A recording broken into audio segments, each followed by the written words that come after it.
Channel کو یہاں سے سبسکرائب کریں اور یہ بیل آئیکن پر بھی کلک کر دیں تاکہ ہر آنے والی ویڈیو سب سے پہلے آپ کو مل سکے۔ یہ میرا نیا چینل ہے خوابوں کی تعبیر راشد عطاری، اس کو بھی سبسکرائب کریں۔ انشاءاللہ آپ کو بڑی اچھی باتیں ملیں گی۔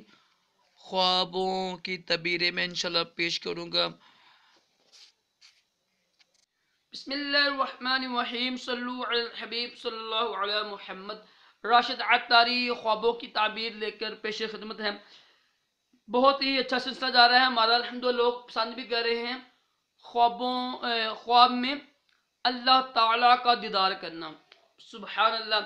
تو اس سلسلے میں مختلف طویلیں میں پیش کر رہا ہوں، طویلیں کی چیز ہوتی ہیں۔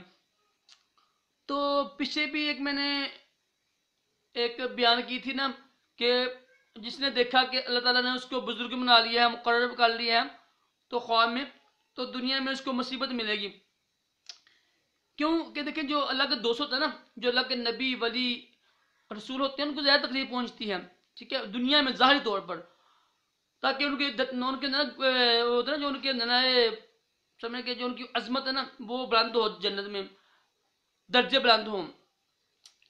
تو جس نے خواب میں دیکھا کہ اللہ تعالیٰ نے اس شخص کو کوئی چیز دی ہے، میں نے دیکھا خواب دیکھ رہا ہے، اس کو کوئی چیز مل رہی ہے، غیب سے جیسی بھی آواز آتی ہے، لیکن میں نے اللہ تعالیٰ کو دیکھا نہیں ہے، جنہوں نے دیکھا ہوگا تو وہ جانتے ہوں گے۔ اللہ تعالیٰ ہم سب کو بھی یہ شرف عطا کرے۔ تو جس نے دیکھا کہ خواب میں اللہ تعالیٰ نے اس کو کچھ چیز دی ہے اس کو، تو یہ اس امر کی دلیل ہوتی ہے کہ اس کو دنیا میں مصیبت دیکھنے کو ملے گی یا مصیبت پہنچے گی۔ اس کا مطلب یہ نہیں ہے کہ اللہ تعالیٰ اللہ معافی دے خواب برا ہے، خواب اچھا ہی ہے، لیکن جتنی زیادہ مصیبتیں دنیا میں ملیں گی نا اتنے زیادہ درجے بند ہوتے ہیں جنت میں، آخرت میں۔ تو یہ دنیا کی جو زندگی ہے یہ مقصد زندگی ہے نا، چند پل کی ہے، جو آخرت کی زندگی ہے وہ ہمیشہ کے لیے ہے۔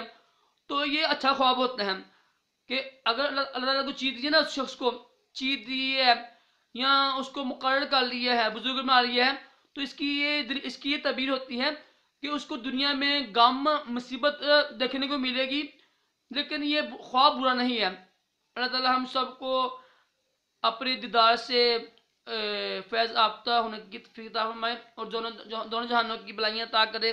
ویڈیو کو لائک کریں، شیئر کریں اور چینل کو سبسکرائب کریں۔ اللہ حافظ۔